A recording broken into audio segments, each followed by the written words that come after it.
What's up, guys? My name is Jerry, and today's video is going to be on the New Orleans Pelicans, and we're going to be talking about how they could have broke the NBA with this duo of Demarcus Cousins and Anthony Davis, and we're going to jump right into the video.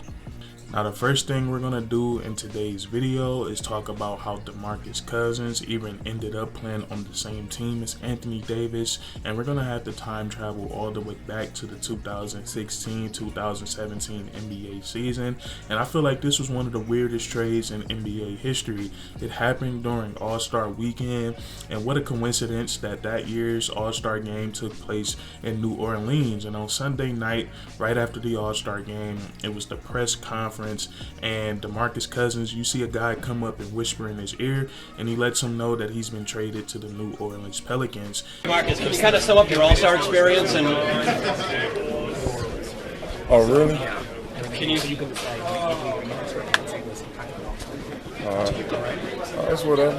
Can you sum up your All-Star experience? And in the clip, if you look at the reaction of Demarcus Cousins, you can see that he was truly shocked. And later he talked about the trade. He said that the Sacramento Kings, they told him that they had no intentions of trading him away, and they was actually working on an extension. So I guess that could have been really hard on Demarcus Cousins. And the deal that took place was basically that the Sacramento Kings, they would receive Tyreke Evans, Langston Galloway, Buddy Hield, and a 2017 first-round draft pick, and the New Orleans Pelicans got Boogie Cousins, and they created one of the craziest duos in NBA history, Demarcus Cousins and Anthony Davis. So we talked about how Boogie Cousins made his way to New Orleans, and I feel like before we talk about how great they were as a duo, I feel like we got to talk about how good both of these guys were at the time, because it's very rare that you see in the NBA that you see the best center in the league and the best power forward in the league on the same team at the same time. So the first guy I want to talk about with you guys is Demarcus Cousins. Now, when it comes to Demarcus Cousins, it's so hard for me to talk about him because I was a huge fan of Boogie, and the way that his career played out is honestly is very sad. But when we go back to when Boogie was in his prime, he was Nikola Jokic before there was ever a Nikola Jokic. And I know he's not the playmaker that the Joker is right now, but I'm talking about in terms of play style. If you go back and look at Boogie Cousins, he was the first center we would see. Like he was bringing the ball up, and he was getting the offense into their sets. But I think at the time, Demarcus Cousins, he was the best center in the NBA when he was fully healthy. He was just so dominant on the offensive side of the ball. And Boogie, every year from like 2015 up into 2017 when he got injured, the way he was getting better was crazy. The numbers he was picking up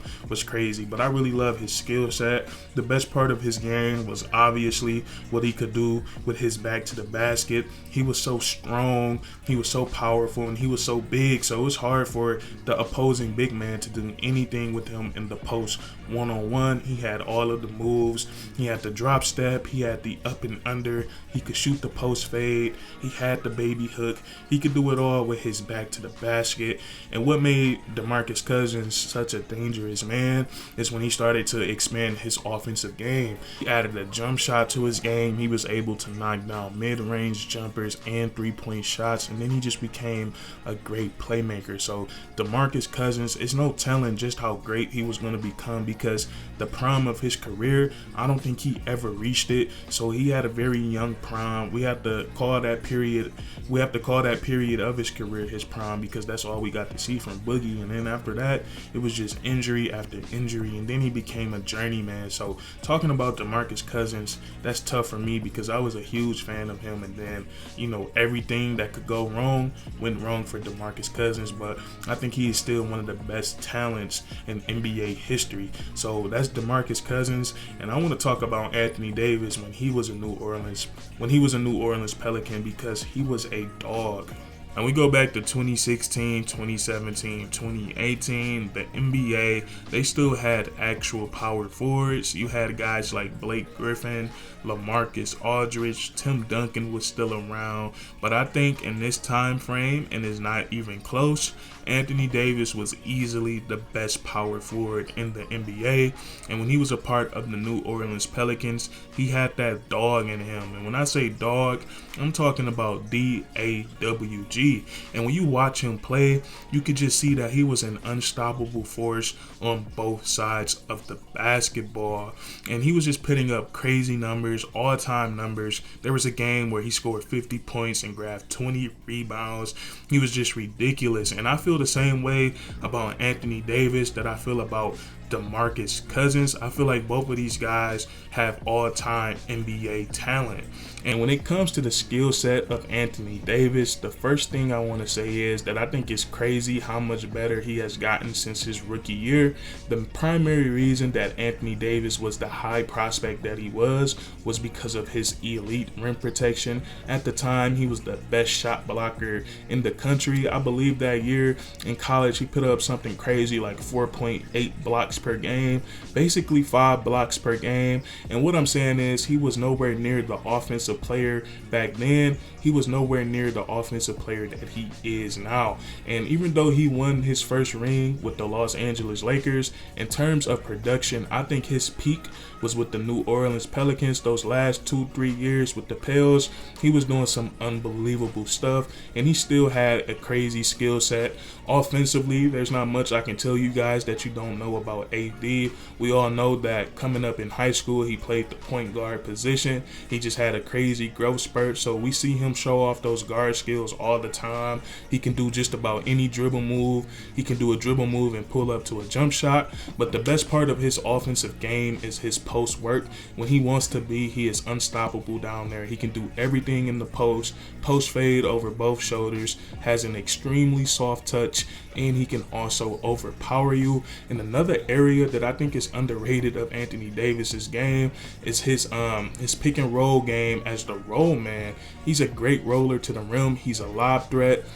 He's pretty much automatic whenever he gets the ball under the rim. And then also I love his ability in the short roll situations. He can catch that ball, he can rise up for a jump shot, or he's skilled enough to make a play. He can put the ball on the ground and do a bunch of different things. And then Anthony Davis, as good as he is on the offensive side of the ball, you can make an argument that he's even better as a defender. And Anthony Davis, he's one of those few players in NBA history.